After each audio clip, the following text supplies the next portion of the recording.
Hello बच्चों, let us read the question first. Growing of two or more crops simultaneously in the same field, indefinite row pattern is called mixed cropping, crop rotation, intercropping और heterosis.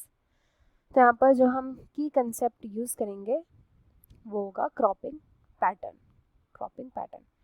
Cropping pattern का मतलब क्या होता है पहले हमें ये पता होना चाहिए. क्रॉपिंग पैटर्न का मतलब होता है, देखो, जब हमें प्लांट्स को ग्रो करना है तो हम एज इट इज़ नहीं ग्रो कर सकते. इनको ग्रो करने के लिए हम जब फील्ड में इनको ग्रो करते हैं तो कुछ पैटर्न्स में इनको ग्रो किया जाता है. ऐसा क्यों? ताकि फील्ड का पूरा यूसेज हो, अच्छे से हम इस फील्ड को यूज़ कर पाए, इस फील्ड की एफिशिएंसी मेंटेन रहे. एफिशिएंसी का मतलब क्या होता है कि जो इसके अंदर मिनरल्स हैं वो सब बचे रहे उस फील्ड के अंदर से, सबके सब सोक आउट ना हो जाए, इसलिए पैटर्न्स में करते हैं. और ये पैटर्न्स जो होते हैं ना, कई तरीके के पैटर्न्स होते हैं और उन्हीं पैटर्न्स की हम बात करेंगे. क्रॉपिंग पैटर्न्स बोलते हैं इनको. तो यहाँ पर जो सबसे पहला पैटर्न जो हम स्टडी करेंगे that will be mixed cropping. Mixed cropping के अंदर मल्टीपल क्रॉप्स को हम लेंगे, कई सारे तरीके की क्रॉप्स है हमारे पास. इन क्रॉप्स को हम क्या करेंगे, एक साथ ग्रो कर देते हैं, फील्ड में एक साथ लगा देते हैं. कहीं कोई सी क्रॉप लगा दी, कहीं कोई सी क्रॉप, जो मन करता है फार्मर का साइमल्टेनियसली उसी क्रॉप को वो लगा देता है. बट यहाँ पे रोज में नहीं लगाता, ये ध्यान रखना है. जैसे कि कई बार फार्मर्स ग्राउंडनट एंड सनफ्लावर जो हो गए, जो एक जैसे प्लांट होते हैं ना, एक जैसे प्लांट हमेशा, उनको साइमल्टेनियसली लगाया जाता है मिक्स्ड क्रॉपिंग में. दूसरे टाइप की हो गई क्रॉप रोटेशन, भी हो गई क्रॉप रोटेशन.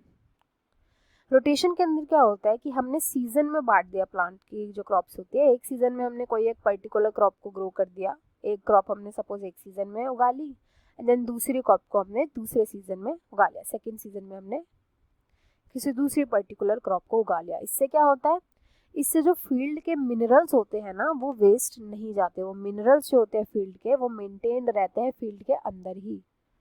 तो इससे एफिशिएंट रहता है, मिनरल्स का जो यूज़ होता है वो एफिशिएंट तरीके से हो जाता है. उसके बाद सी आता है इंटरक्रॉपिंग, जो यहाँ पे फोटोज में आपको दिख रहा होगा. यहाँ पे भी क्या होता है, यहाँ पे भी मल्टीपल जो क्रॉप्स होती है इनको ग्रो किया जाता है एक साथ साइमल्टेनियसली. बट ये हमेशा रोज में ग्रो कर जाते हैं. इनका रोज होती है, जैसे आपको दिख रही होगी यहाँ पे रोज में हमने करी है.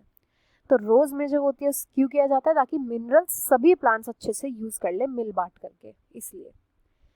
देन इसके बाद लास्ट हेटेरोसिस होता है. बहुत इजी कंसेप्ट है. हेटेरोसिस में हम हाइब्रिड्स को उगाते हैं. हाइब्रिड्स को हम कैसे उगाते हैं, जिनके अंदर बहुत अच्छे ट्रेड्स होते हैं, बेस्ट ट्रेड्स. कोई पेरेंट्स ले लेंगे हम अच्छे ट्रेड्स वाले, उनको हम ब्रीडिंग करा देंगे. ये प्लांट्स भी हो सकते हैं, एनिमल्स भी हो सकते हैं. तो इससे हम हाइब्रिड बनाते हैं जिनके अंदर बेस्ट ट्रेड्स होते हैं. यहाँ पे हमसे पूछे साइमल्टेनियसली क्रॉप्स को उगा रहे हैं बट रो एंड पैटर्न में, तो इसका राइट आंसर हो जाएगा option C, intercropping. Hope you understood well. Best of luck and thank you.